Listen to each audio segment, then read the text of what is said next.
The Book of Aegeron. The Fall of Aegeron is a model of a fantasy world designed to show you how the rules and concepts in this book can be applied in your game. We paint the world in broad strokes, focusing more on the points of conflict in the setting and mapping out our vision of hell. Aegeron is a large world, with many areas left to your imagination, giving you the flexibility you need to create new creatures, new races, and kingdoms. You can certainly play in this world if you wish. All of the archetypes, races, monsters, and rules in this book are incorporated into the world of Aegeron. Or you can use it to help frame your own setting, and even enhance your favorite published setting. In the beginning, all of creation was nothing more than vast, empty gulf. Then the weavers came, each possessor of the words of creation. With a shout, they unleashed the power of the words into the abyss, and Aegeron was born. For countless millennia, the weavers watched the development of life on Aegeron, at times guiding the evolution of strange and wondrous creatures, most simple-minded beasts, lacking the ability to do more than follow their instincts. Other creatures were even smarter, though even they only proved intelligent in their ability to craft weapons of war, or other crude tools to serve their needs. The weavers gave them names: the reclusive trolls, hideous, wild Varg, who seemed to have left Aegeron entirely, and a host of their names too numerous to mention. Most of these creatures, such as subterranean Grem, are filled with hate and malice. There were some, though, who developed higher intellects. Seeing vast potential for good in these beings, the weavers made themselves known to these creatures, calling them humans. The weavers taught humans to master fire, stonework, agriculture, hunting, and other methods of survival. The people of Aegeron worshipped the weavers as gods in the early days, bowing to the power and wisdom of the weavers. In return, they were blessed, given boons, ensuring plentiful harvests, good hunting, and prosperity for all. As a result, the peoples of the world flourished. In the years commonly referred to as the First Epic, migrating across much of Aegeron to establish the great nations of Aradan, Erduun, Koth, Markon, Namaranth, Sargolia, Sundanar, and Tygosh, though at that point, and even today, much of our world lay unexplored. The first Magi, the creation of Aegeron itself, infused with magical energies. The weavers taught the wisest of our ancestors how to tap into them and manipulate the energy by using variations of the words of creation called spells and incantations. These magical formulae allowed us to perform great and dreadful works of wonder. Many marveled at our power, but even more were terrified of the things we could do, and rightly so. We, the first Magi, were like children playing with fire in those days, always pushing ourselves, testing the boundaries of what was possible with magic. The weavers tried to guide us as best they could, but there came a point when some began to dabble in darker aspects of magic, mind control, curses. They even engaged in necromancy and blood sacrifice in their quest for power. We demanded the Magi, now called sorcerers, stop their vile practices. When they didn't, we called a council, unanimously declaring them heretics, their vile practices anathema. We went to arrest them, but found they had already spirited themselves away, fleeting through mysterious megaliths we now call the Stone Gates. None know who built them, or how, or even why they were created. We consulted the weavers, but they wouldn't reveal anything to aid us in our research. They warned us to leave them alone, that some things were better left a mystery. Of course, we didn't listen. Some lore masters believed the Stone Gates were an outgrowth of creation. Magical protuberances rising out of Aegeron itself, like mountains or hills. Others believe they were created by the weavers themselves, who used them to travel across the world. In any case, the megaliths had stood for centuries, mysteries we could only guess at. Until Mataxian Heartrender, the leader of the renegade cabal of sorcerers, known as the Crooked Cross, activated them. At first, we had no idea how Mataxion did it. We spent months examining the megaliths to no avail. Then one day we caught the mad sorcerer's strongest shade spell, searching Mataxion's all departments. We questioned Stragus for months before he finally revealed his purpose. One of the Heartrender's most trusted agents, Stragus was sent back to Raven's Rest, the now defiled home of our order, to obtain a book Mataxion had apparently left in his rush to escape arrest. We went back to Mataxion's apartments, and while searching his library, we came upon a secret passage leading deep underneath the city. What we found down in that place still haunts me to this day. The Codex Infernus. Mataxion possessed a predilection for the study of anatomy. Before he turned to darkness, Mataxion was a great healer, using his arcane talents to cure nearly any ailment. Only the most severe diseases and injuries escaped his healing touch. Perhaps that was what drew him from the light, the inability to defeat death itself. For what we found down in that place, that laboratory of horrors, nearly destroyed us. It seems the Heartrender lived up to the moniker. Abominable creatures, presumably guardians of Mataxion's secrets, assaulted us. Pale undead monstrosities stitched together with baling wire, marked with strange sigils, burning lights in their eyes, those that had eyes at least, and gaping holes in their chest, lunged toward us. We managed to defeat them, but not after 3 of my order died screaming as the creatures tore them apart. It didn't take long to find the thing they were tasked to protect. A book, bound with stitching made from entrails, the pages flesh and the words written in blood. Mataxion even named it Codex Infernus, the Book of the Inferno, or the Book of Hell, depending on the translation. Of course, we didn't know what he meant by Inferno or Hell, at least not at first. But as we read page after page of instructions and spells Mataxion used to create his abominations, we came to realize the sorcerer had become obsessed with the concept of life after death. Mataxion believed the spirit left the body after death, traveling to a place called the Netherworld. He kept copious records of his attempts to access the Netherworld, sketches of his ritual circles, lists of components he used, animals he sacrificed, and which words of power he spoke. But the spells either had no effect at all, or they had other, more disturbing results. One spell in particular summoned entities previously unheard of, the Defiled. According to his notes, Mataxion spoke at length with these entities.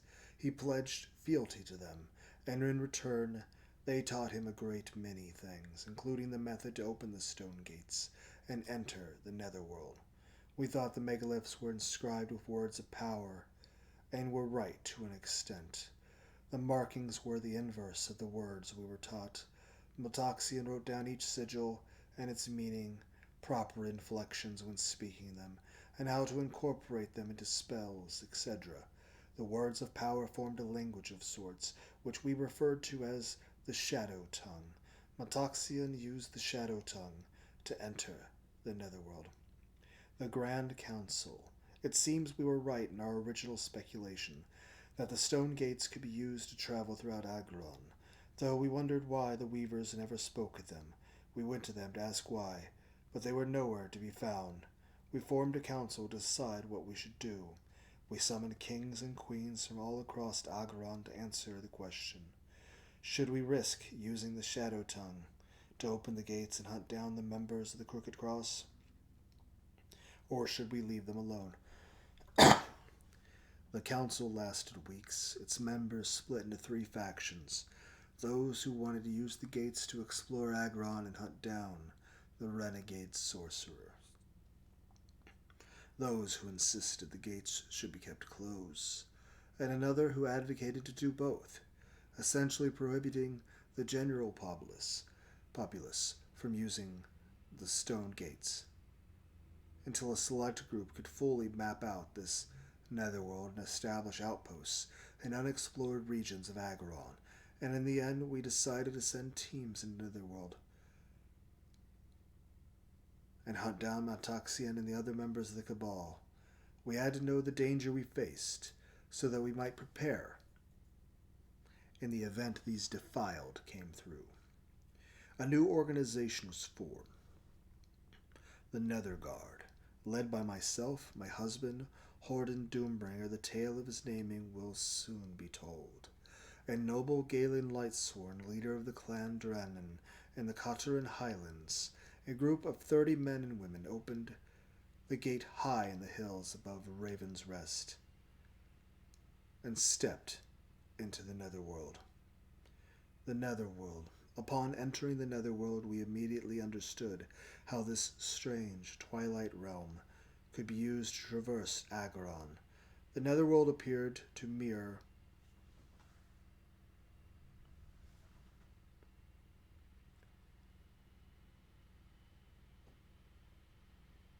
my laptop is making noises, and I'm not sure if you guys can hear that. Let's hope it doesn't burst into fire.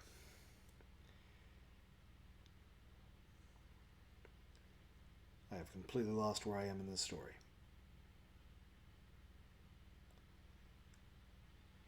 The Netherworld. Yeah.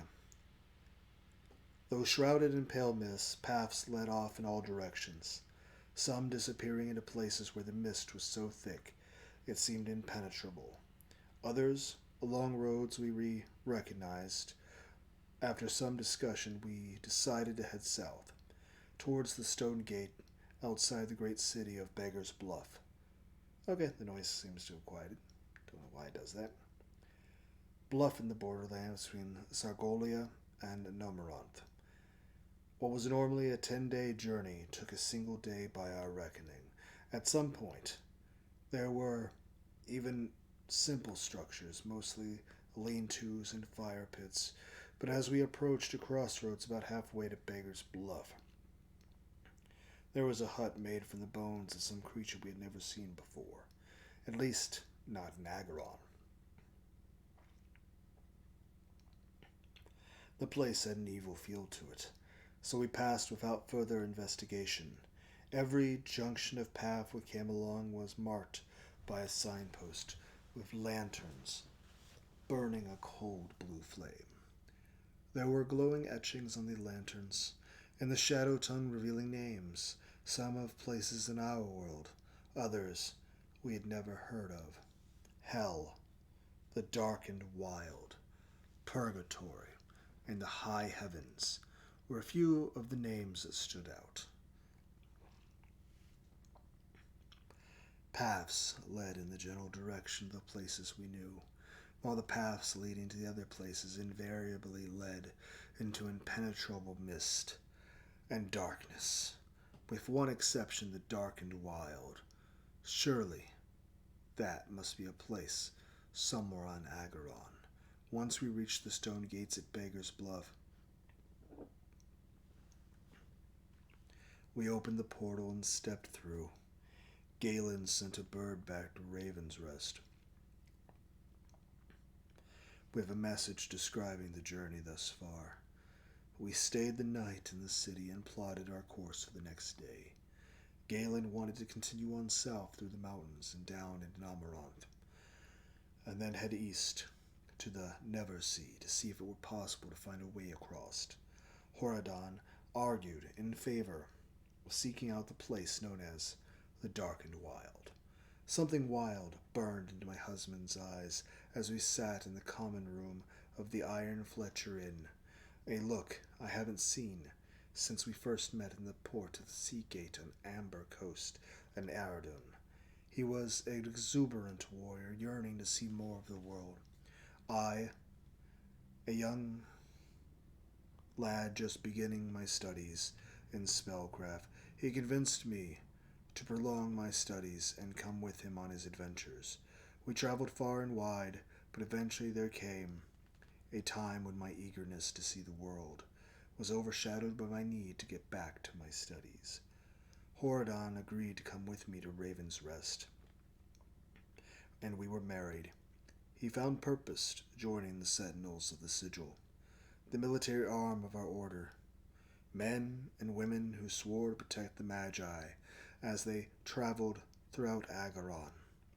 Still, as the years passed, I began to notice that the fire I loved so much burning less bright, that is, until we entered the Netherworld. After much debate,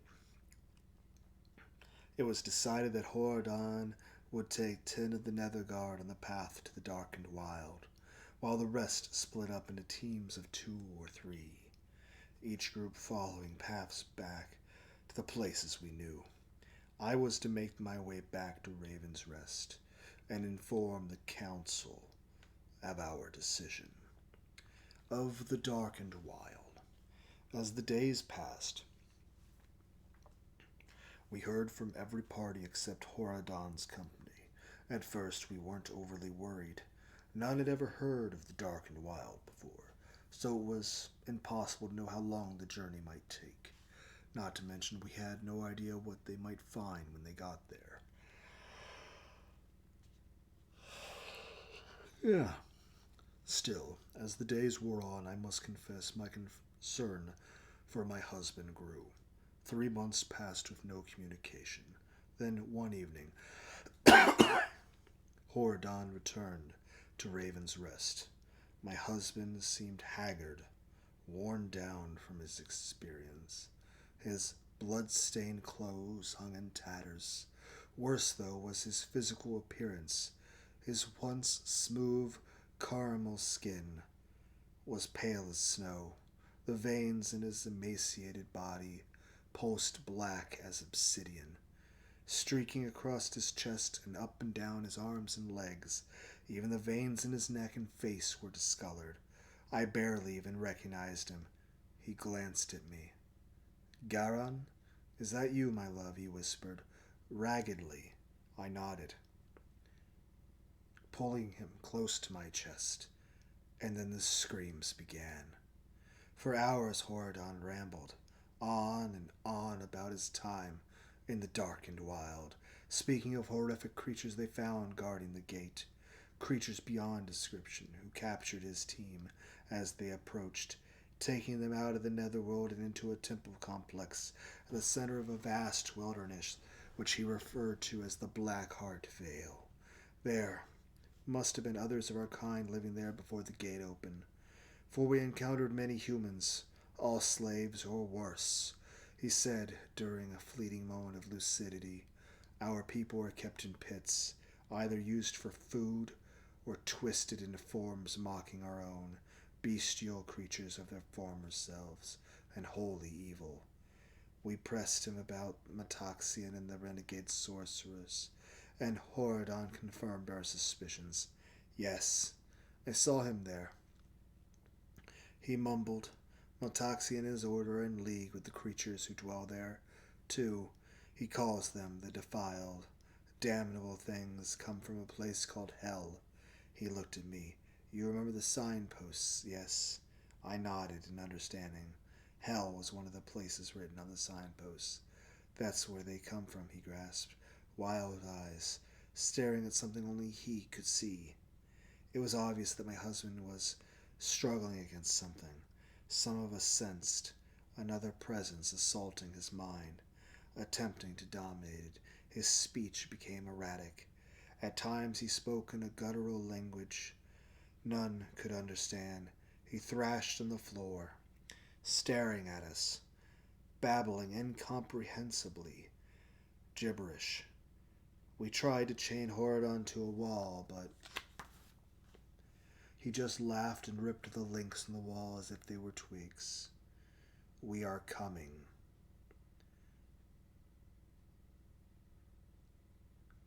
he hissed, then escaped, killing 14 sentinels before fleeing through the stone gate. The next time I saw my husband was Corin's wall, the gate to the plains of Aradan, where the defiled and their hellish scourge threw us back and scattered our armies to the wind. He served directly under Metaxian, now head of the dread Morgrim, an elite group of sorcerers who proved themselves more powerful than the rest of the Crooked Cross, and found favor in the eyes of the defiled, becoming transformed into beings wielding incredible power. Aegeron's Doom. Aradan Doombringers. Doombringer was the name he was given after he fled Raven's Rest. Prediction proved true. We sent out a call for an emergency council with all the magi and leaders of the kingdom. The summons went out across Aegeron, but only a handful of our order came, each with dark tidings. The gates were open, they said, and they can't be closed. We rushed to the stone gate outside Raven's Rest, only to find strange beasts pouring through. Indeed, if what we found at the stone gate was any indication, then the countless horrors must be pouring through the stone gates, using them to assault the cities of men. Try as we might, we couldn't shut the gate.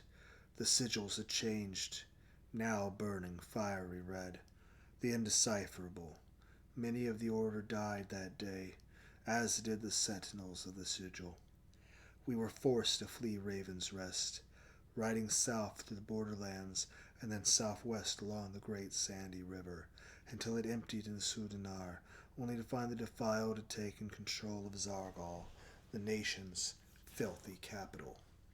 As loathsome as the place was, I couldn't help but mourn the loss of people who once lived there, for a while at least. It wasn't until much later that I found out that King Tiberian Thorogon swore fealty to the defiled, committing the resources of the nation to their cause in exchange for lordship and a place of honor in hell. Nearly the entire populace followed willingly, branding themselves with Tiberian's mark, a rooster's foot, dripping blood. For months our travels had the same result. Once mighty cities fallen to the invaders, villages burned, slaves taken, and mutilated bodies everywhere. We hid in caves, deep, forgotten hollows in remote forests, wherever we could, praying for the Weaver for aid, and with no response. When we came to the Cotton Highlands, however, we found Galen Lightsworn had massed an army, and was preparing to sweep east through the highlands and retake Carharan, the largest stronghold of Kotara, and Galen's home city. Thousands of men and women flocked to his banner, a white fist set against a golden sunburst, seeking vengeance for the atrocities committed against their kin. Word spread across Aegeron, assisted by sentinels of the sigil. Brave souls went into the netherworld using smaller stone gates to enter remote areas and rally pockets of resistance. After months of preparation, we went on the offensive, bringing the fight to the hellish horde.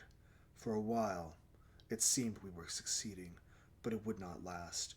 We managed small victories, capturing a village here, a small city there, but with each step forward we hurled back too.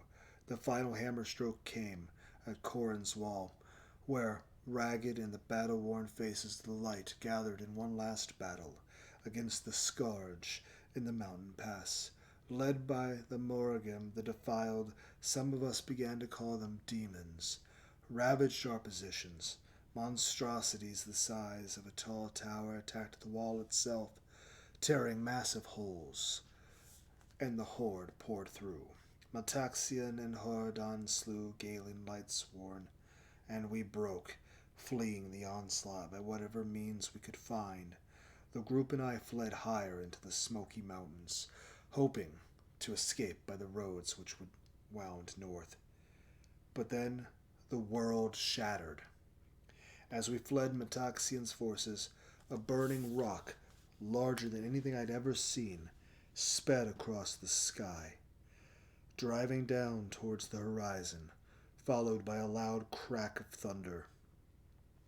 A great earthquake shook the land, and fire rained down as far as my eyes could see, which wasn't far. The sky grew black as dust, launched into the heavens, obfuscating the sun. Our horses bucked in terror, and we were flung to the still shaking ground.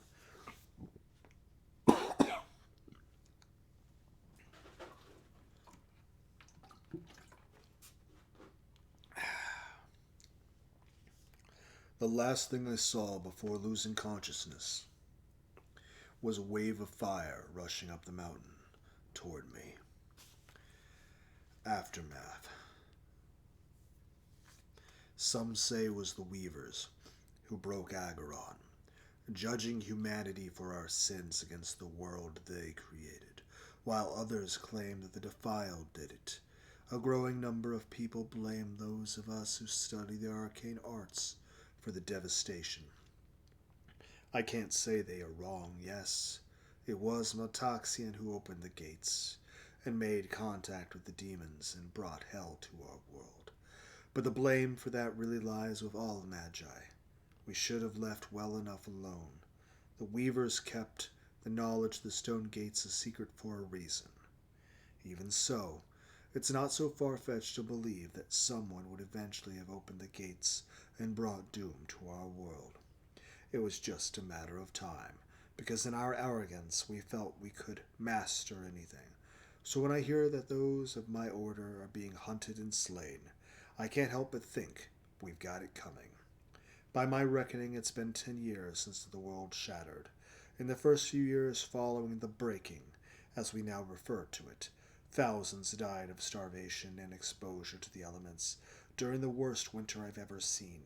War continued, although not so much against the demonic horde as with ourselves.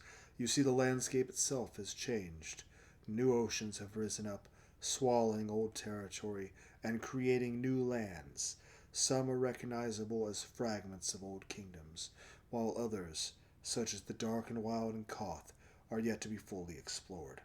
The upheaval has thrown everything into chaos.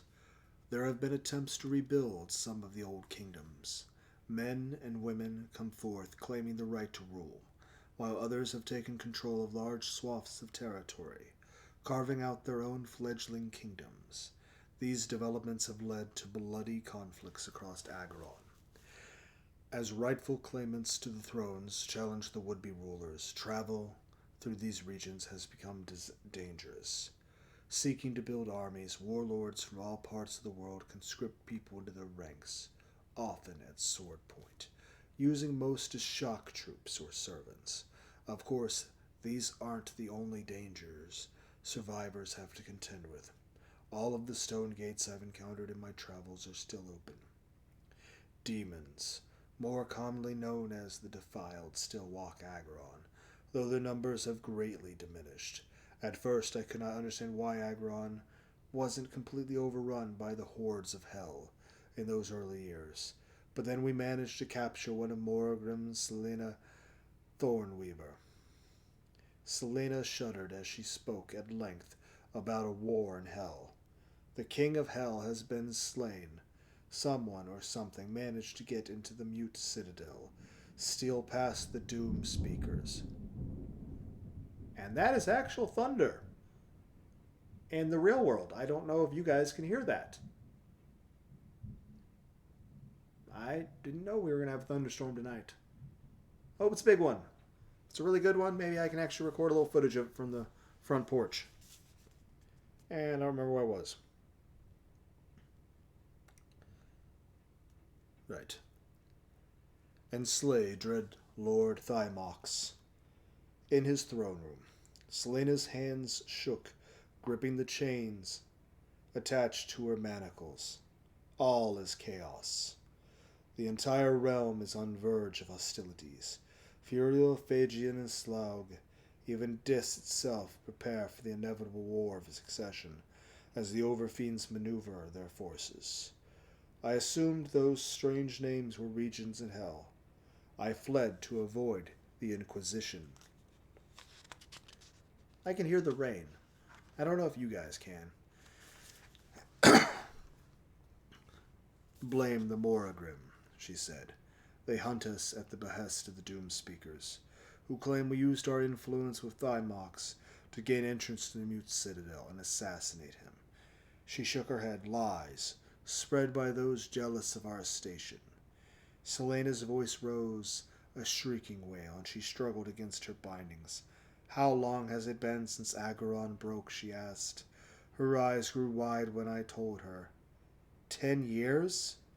She gasped, shaking her head. That long. It's only been perhaps a year in hell. Time is strange in the realms bordering the netherworld. And there are many of these places, entire worlds filled with people and things that make the demons of hell seem as harmless as a child's plaything. She paused, licking her lips. They know of Aegeron. Some have already come through the gates. That's a pretty nice sounding rain. I don't know if you guys can hear that. Like I said, if it looks nice, maybe I can actually record a little bit later. She looked at me, a strange, hungering look in her eyes. Do you have the codex? I'm going to read a little bit of it, actually leaning closer to the microphone and see how that sounds. Also, a little bit of volume warning. I don't know if that'll make it suddenly way too loud and it might hurt your eardrums. So again, volume warning. I'm going to lean closer to the microphone and we're going to see how that sounds.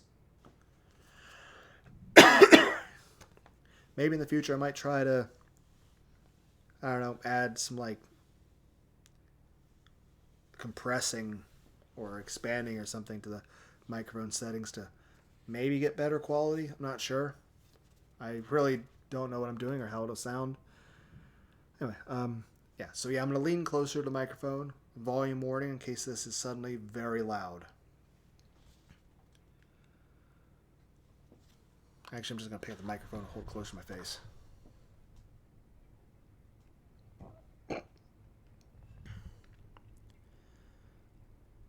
Of course, we have searched. We did capture your home after all. She grinned wickedly. We sent an entire Talon to retrieve it. She looked at me, lips curled in a sneer. Aradan gave the order himself. Overcome with rage, I lunged toward the Moragrim and would have strangled the woman, but the guards pulled me back. I stormed out of the interrogation chamber, her cold laughter mocking me as I went. Again, putting the microphone back where it was sitting.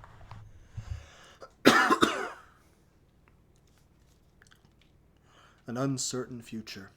Selena's revelations of hell are both a blessing and a dire omen. The assassination, an impending war. In hell seems to have staved off our destruction. But who knows how long that will last. If what Selena said is true, time seems to be working in our favor. Perhaps we can rebuild our world and prepare for the next surge of demons, or other horrors the sorcerers hinted lay beyond the world. Maybe we might even close the damnable gates forever. The loss of the Codex worries me greatly. It was lost when we fled Raven's Rest all those years long ago. We'd thought the horrors who attacked Raven's Rest had carried it off. Apparently we were wrong. Still, there is hope. It may yet be found for a better tomorrow. Garon, Shadow Slayer, Lord Commander of the Netherguard. Aegeron. In the decades since Aegeron broke, I have taken it upon myself to gather much as information about our world as I could. Though truth be told, to fully catalog Aegeron, its people and the struggles they face, would require more time and space than is currently possible. What follows are memos and letters, some found on dead messengers of the enemy, others from our people. Individually, they provide a glimpse into each region of our world.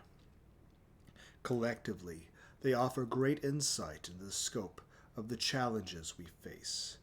Garon Shadowslayer, Lord Commander of the Netherguard. Aradan, Delver's Address at Havoc's Hope. Welcome to Shadow's Rise, the highest point on Rogan's Hill, and to Havoc's Hope, the tavern at the breaking of the world. Please, make yourself comfortable and pull up a chair. Throw aside your troubles and another log on the fire, for the nights come early now, and there is a chill in the air. Outside, storm clouds gather, but here, for tonight at least, you are safe. Judging by your demeanor and garb, you are gathered to listen to my tales, and not to sample the innkeeper's Freyball mutton stew. I admit the mutton is an acquired taste, but in the days ahead you should wish such a feast be laid before you.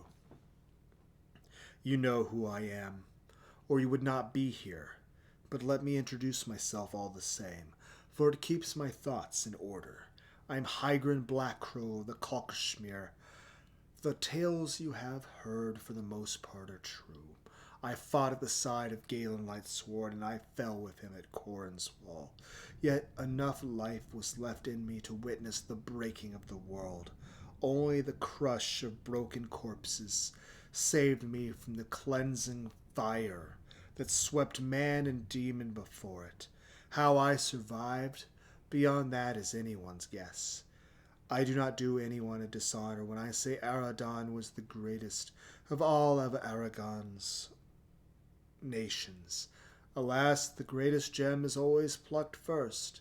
The cities of Aradan fell first to the countless defiled, who came for the slaughter. Before the breaking of the world, and while the people of other nations warred with each other, Aradan was a nation at peace with itself. As a well-traveled merchant, I knew Aradan's 12 ruling city-states, as if I had been born in each one. Those outside of Aradan looked to the breaking of the world, cursed it, and named its instrument of destruction Havoc. Yet those of us in Corin's Wall recognized it for what it was. Hope. Your sideways glances tell me. You think you sit before a madman. Yes, I have seen things that would test the sanity of any man. But please, indulge me a little further. Not one of you hails from Aradan. If you did, you would already be dead. You come to Havoc's Hope seeking riches, seeking answers, but you first must know the truth. At the breaking of the world, Aradan had already ceased to exist.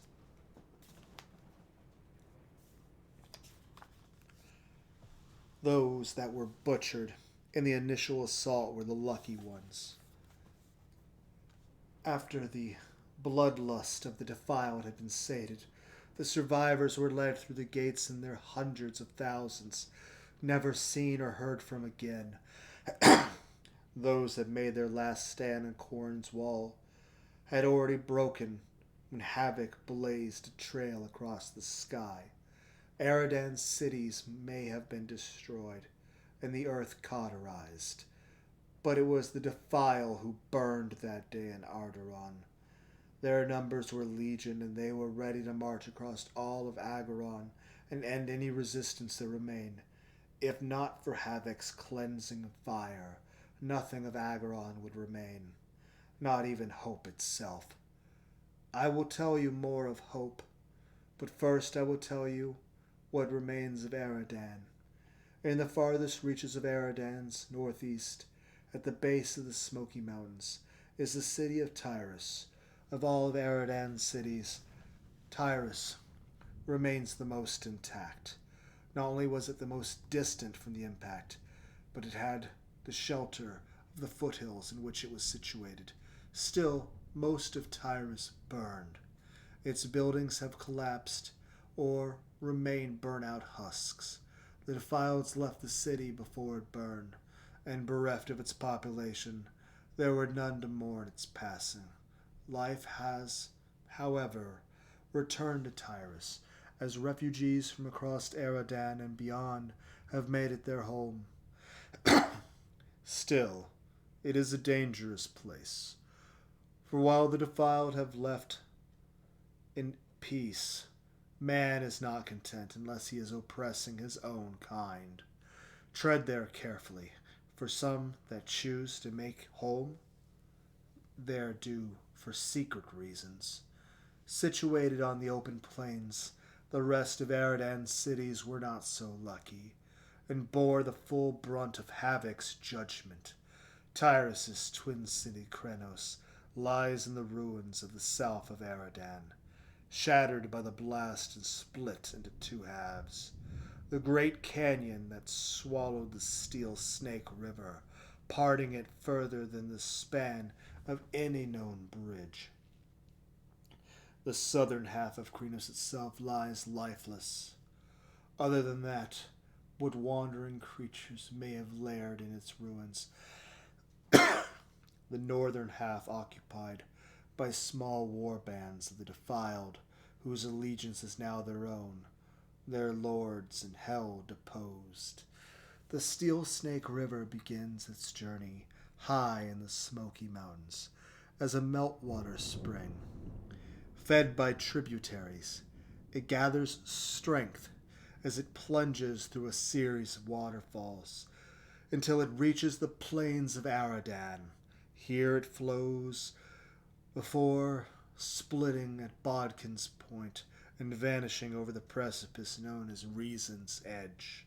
Inside the canyon, the noise is deafening, even the loudest shout drowned out by the pounding torrent.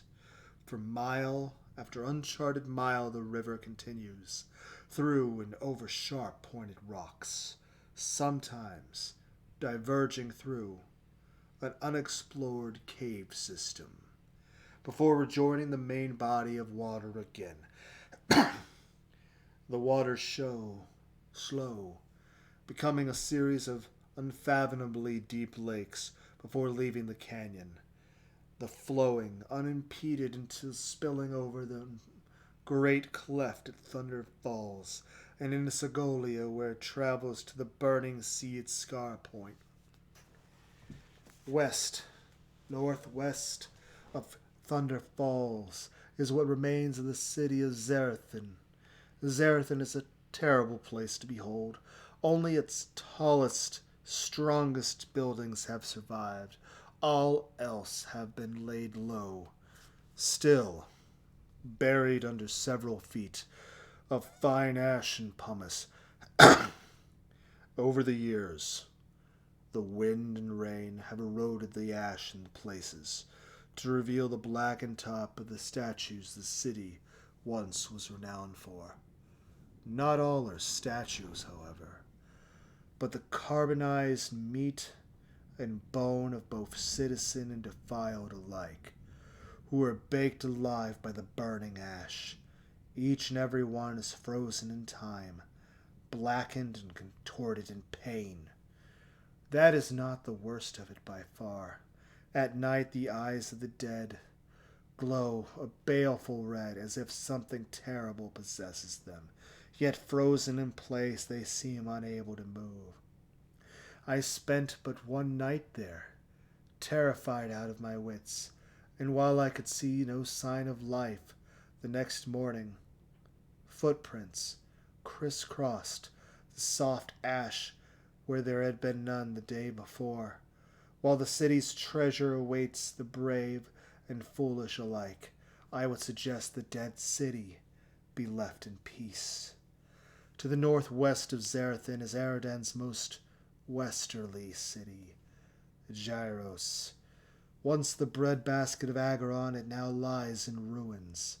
Not only did Gyros burn, but it suffered from a terrible bombardment of massive rocks hurled into the air by Havoc's impact.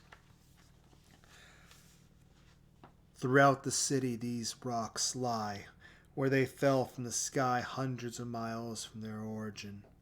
Some rest at the bottom of large holes they punched straight through the city's foundations. Others have plowed through entire neighborhoods, leaving deep trenches in their wake.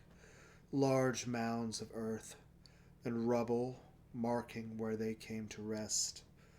Northeast of Gyros is the city Harakovan, a city that suffered an unusual fate. And yet what remains is an amazing sight to behold. Havoc's impact sent a shockwave across Aradan and beyond, lifting and splitting the earth as it went. At Harakovan, the entire low-lying mesa that the city was built on buckled violently, thrust up on the eastern edge and plunging into the earth on the western edge. The entire city was left hanging at a precarious angle. The upending of Harakovan sent the tallest buildings tumbling, causing an avalanche of debris crashing through the city, destroying large swaths of it.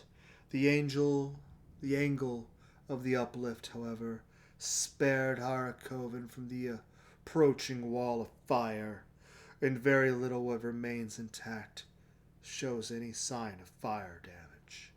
While the city abandoned, the new town of Long Shadow has sprung up at the edge of the crescent-shaped lake that has formed since filling the crevasse the western tip of the old city plunged into. The town is small and centered on a cluster of stone buildings that had been a natural outgrowth of Harakovan beyond the mesa. The eastern edge of the old city is now the highest point on the plains of Aradan. Despite the violence and sheer force involved in the destruction of Harakovan, more of Aradan's people survived there than anywhere else. To the east of Harakovan is the city of Gossamer. Much of Gossamer was spread out, built on and above a series of shallow, natural wind-worn canyons cut into the plains of Aradan. There is precious little evidence remaining that any city stood above the ground.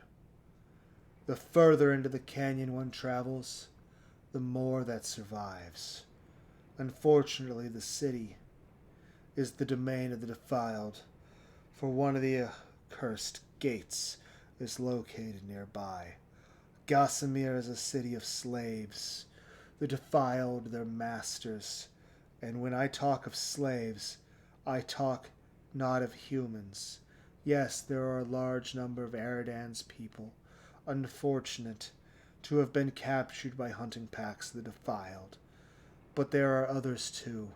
There are great beasts of burden I have never heard tale of, and unusual crab-like creatures whose function I could not determine. Great bridled worms that haul ore from nearby mine, and creatures we know as Grem, vicious, hate-filled fiends. I think they might also be sick. All of them have a pale, jaundiced complexion. They eagerly scurry about Gossamer, doing their new-found master's bidding. I also saw large ant-like creatures that spent the daylight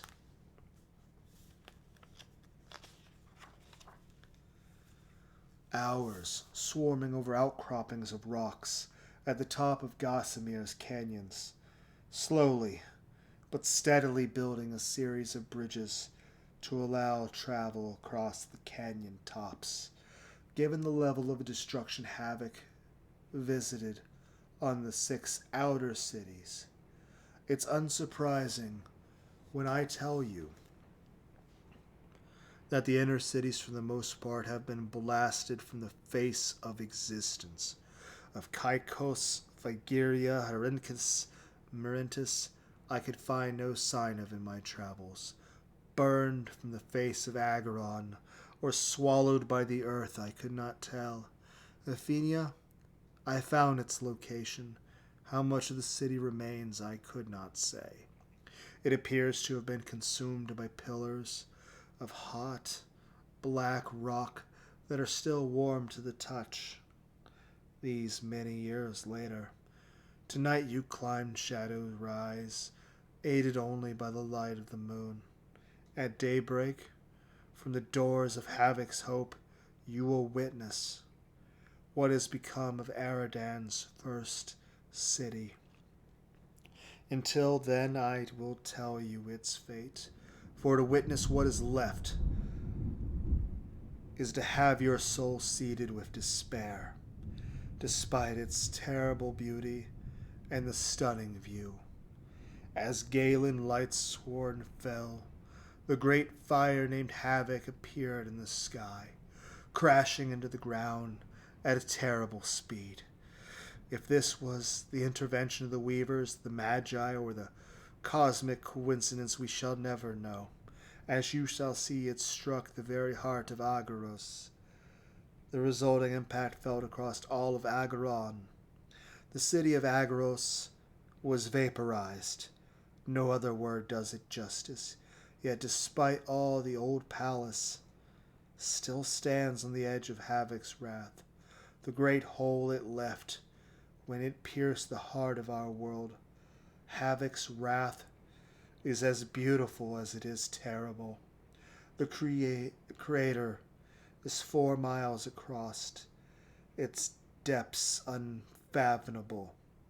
The strata of an underlying rock are laid bare, millions of years of creation exposed.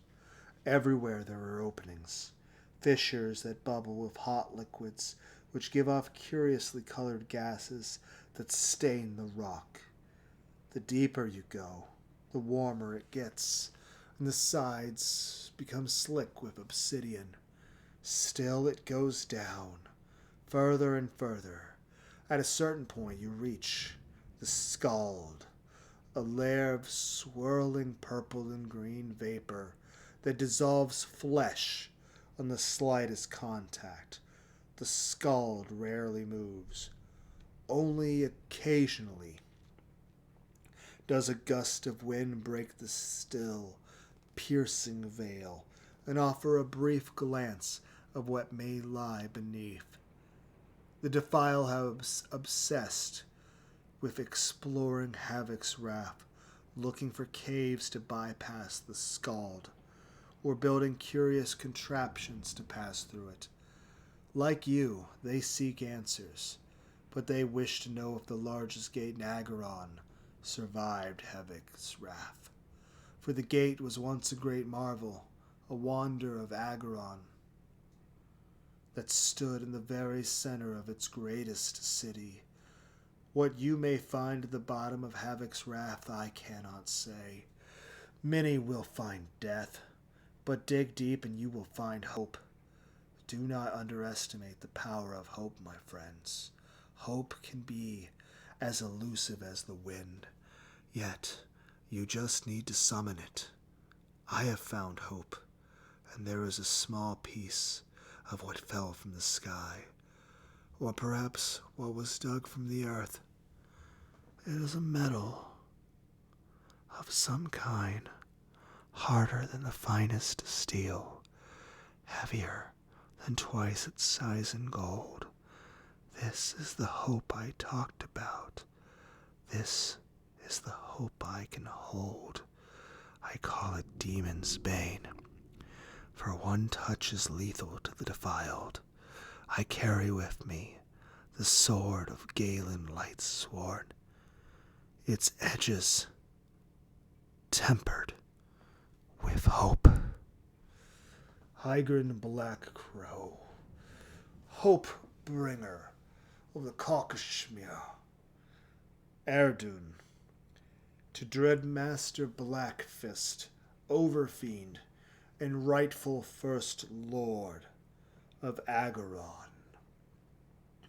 Dreadmaster, I have taken the unusual step of entrusting my report to a courier vessel rather than deliver it to you in person. I trust you will savor the flesh of the possessed human, for it is sweet, tenderized by long hours of torment, required to shatter the soul and gain possession. It is unclear how much time has passed since I left to investigate the portal the humans of Aegeron refer to as the Xiphenial Gate. The measure of the passage of time is not normally something of note to our kind, but here in Aegeron, one almost feels compelled to mark its passing. The changes wrought by time's swift passage are powerful, and should we take our eyes from the mark, it could prove costly. Although the tide of chaos still rages across Aegeron, it slowly begins to recede, its pace quickening with each blink of the eye. At first glance, the humans seem not unlike our kind.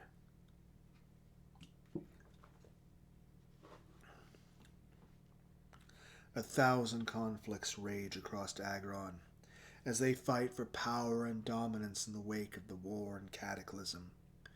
Nevertheless, a semblance of order has taken root. Indulge me as I explain. The ancient power base of the territory, marked on the human's map as Erduun, is the city of Zephania, from whence the gate gains its name. Despite being ancient in comparison, as my previous comments on the passage of time suggested, nothing here is static, and the city of Zephania is now a sunken ruin. A sunken ruin that has taken the portal with it. The weavers, the humans believe, created their world, and the weavers, they believe, ultimately destroyed it. It seems odd standing as what now is called Weaver's Hill. Once the Mesa, Zephania, on which the city stood. The cataclysm has caused the mesa to buckle and sink in the middle, pulling most of the city into a great ringed depression in the earth. The rock strata that once defined the mesa is now contorted, buckled, and folded, seemingly twisted and woven, surely only by power of a creator could wield. The folding of the strata has left 1,000 rents in the rock, angular caves that run for miles, some deep into the earth, others into the Great Depression, where the ruins of Zephania now wallows, semi-submerged in algae and thickened water. Somewhere in this maze of angular caves, along the edge of the old city, lies the Zephenial Gate. The gate is fully operational, my lord, yet our expeditionary force became lost in the cave system. Rife with hunger, they turned on the Scourge Lords, feasting on them before turning on one another. Those that made it to the city met their end, running afoul of the defiled that preceded them a decade before, now masterless and calling the ruins their home. They give no quarter to those found trespassing. I have discovered those of our forces that maintained discipline and navigated a route out of the mesa were joined in battle and destroyed by the forces of Stravik Brandbearer, the human war chief on the risen city of Valendar. Valendar, the very word in the human tongue, causes a weakening, a tremor, a moment of indecision. Could this be what the humans call fear? It is a word that feels primal, Something ancient burnt at the very being of our kind, a warning. Not wishing to tread there, I used the senses of the possessed courier bearing this report. Oddly, I was able to extract more from the humans by walking among their number than from all the limb rending and pain I have inflicted upon those I have captured and interrogated. The city of Zyphinia is gradually sinking deeper into the mesa, while the ruined city of Valandar rises out of the sea, as if in counterbalance. It is here that Stravic Banbearer has brought order to the southern region of Aradan. The shifting rock that lifts Valandar from the sea generates such heat that the great clouds of steam belch from a series of great fissures in the ground around the city. When the air is cool and the winds are light, which is much of the time, a thick fog hangs heavy in the air. It is for this reason the human flotsam that inhabit the city mostly refer to their home as the Great Haze, rather than using its true name. The courier proved to be a knowledgeable guide, allowing me to see much of the city in great detail. The streets are slick with moisture.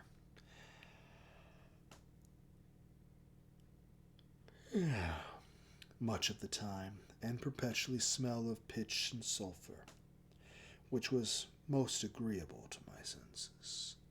Only the hardiest of plants seem to grow within the city, and the bulk of food produced to feed the population comes from a series of farmed islands several miles offshore. I believe this to be the city's greatest weakness, until such time that its defenders can make safe the land beyond the immediate reach of the Great Haze.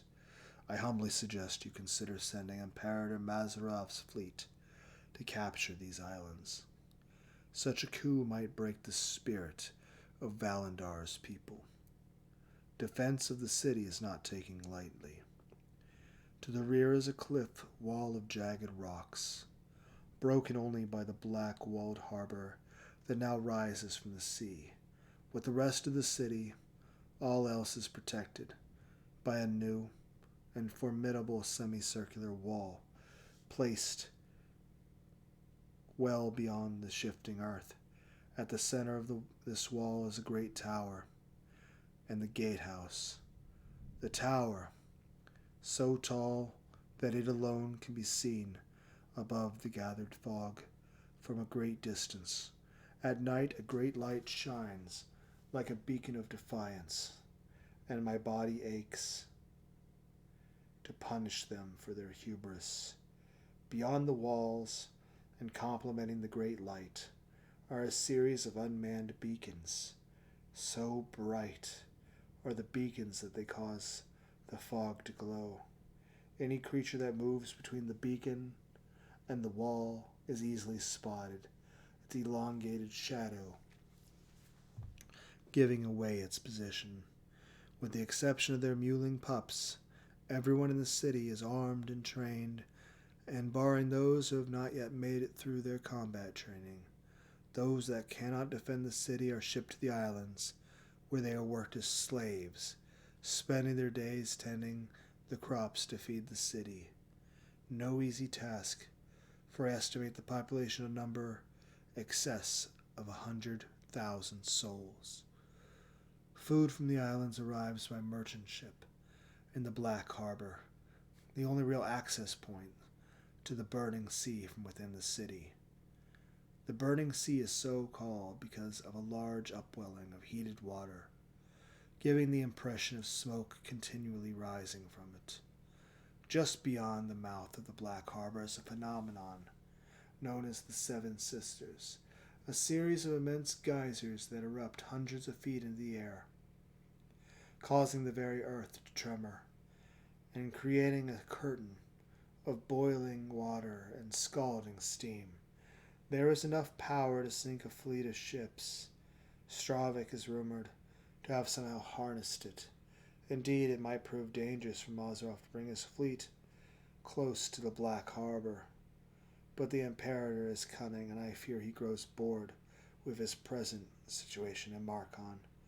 I've heard rumors that he plans to sail south to Koth, something you had forbidden. Stravik may have created an oasis of order in the maelstrom of chaos that is Erduun. But that order does not stray but more than a few miles beyond the city's walls. Corsairs of unrivaled savagery ply their brutal, glorious trade along the Reaver's Run, a 200-mile stretch of coastline, defined by unyielding cliffs and jagged rocks. The leaders of these corsairs, Vaemir Blackvane, commands his crews from the former Erduun Navy flagship, the Crimson Storm. It may be worth taking note of the circulating rumors describing those under the command of Captain Blackvane as having a number of the defiled among their rank. Beyond the great haze, all that remains is a war-torn land of ruined cities, razed villages, and fortified towns, where humanity scratches out a living, while self-appointed lords rule over them with an iron fist, wasting their diminishing resources, waging war with their neighbors. Still, there is a more worthy of note here than there might at first seem. In the mid-reaches of Erduun, the barbarian tribes from Tygosh have fought their way through the breach in Corin's wall, and driven through the plains of Aradan, steadily plunder their way westward. I believe their goal is to reach the coast in an attempt to reclaim the lands they believe to be their natural birthright. Curiously, the barbarians have divided their forces and stopped to occupy the ruined city of Settlers Rock. Settlers Rock was one of the last of Aegeron's cities to fall, due to its remote location in the foothills of Grimivane Mountains. With almost no strategic value, it makes no sense that the barbarians, being nomadic in nature, would stop to occupy this city. Yet occupied the city they have, and enslaved its population. The truly strange and equally interesting part is the barbarians have begun to dismantle the city. Yes, dismantling, not destroying. They are taking the city apart, stone by stone, and transporting it northward, for what purpose I cannot fathom. At the northernmost point of the shattered nation of Erduun, deep in the Grimvane Mountains, lies the most unassuming town of Valley Pass, that guards fertile pastures and farmland that gently sweeps for 100 miles to the sea. Before the fall of Aegeron, this town was the focus of constant tension and occasional conflict between the nations of Aradan, Erduun, and Koltera, each of which made claim over the territory. Even today, petty warlords that spent remains of their respective nations continue to squabble over the small town and its territory for no reason other than bloody pride. Constant warring in fertile land is not what makes Bloody Bridge of interest, however. In a crevasse in the bluff that overlooks the town, there stands a stone monolith, a structure as ancient as the mountains themselves. The monolith's description leads me to the singular conclusion that it is a portal, one we have no knowledge of. Other than that, it did not open when the fall of Aegeron began. In summary, Dreadmaster, should we implement your bold plan to use Aegeron as a staging ground, I believe from what I have seen in Erduun that it is ripe for the taking. Arrival in sufficient force through the Xiphenial Gate would, I believe, be enough to convince the defiled that lair in the sunken city to join our ranks. If it were in our possession, the breach in Corin's wall should be open, allowing the barbarians to pass into the plains of Aradan.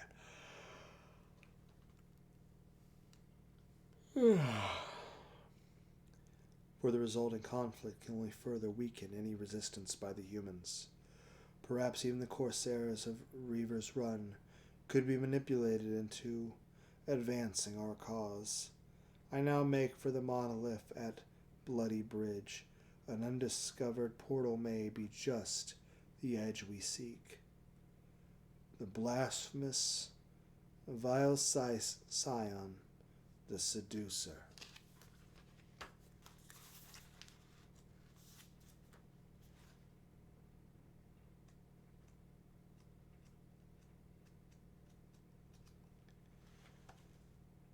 Yeah. I really should try to have shorter videos. But this is part 1.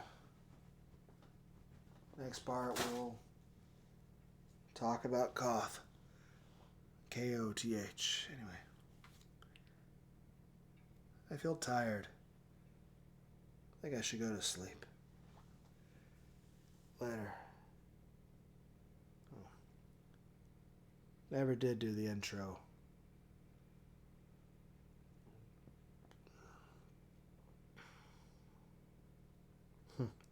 Maybe for these videos I'll do the intro at the end. Who knows?